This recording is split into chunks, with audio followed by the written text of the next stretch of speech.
ඔයගෙන අල්ලගන්න. අපි දැන් කෙලිවලු. හා. මේකෙන් මම දෙන්න පොඩි ගම්ම. අල්ලගත්තා නම් හොඳයි නේ අයියේ. හරි එවයි. මේකත් කරන්න මම පොඩි තියාගන්න. අදි ඉස්සරේ දෙයක් යන්න කියලා හොඳයි. බලන්නට ගම්මම මම පාස්තු. ඔගන් ලියගන්න. ඕ නේ බා බෑරන්. අපි පන්තරේ බෑරෝ. එදිනේ පහයි. ආ ඒකේ නෝ. එහෙමයි. ආ කම්බල ගන්න වෙන්නේ නැහැ. අපි ගම් බස්සලා ගම්.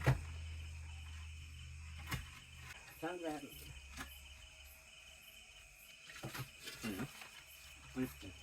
එම් කපි කරන්නේ දැන්? මම බහින්නේ නා. බහින්න ඕනේ නුල දාලා ගමු අපි. ඔය ගන්න බැස්සොත් එහෙම ටිකක් වතුර මුල තියෙනවා.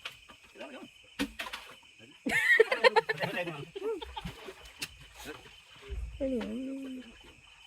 අපිට එන්නම වේ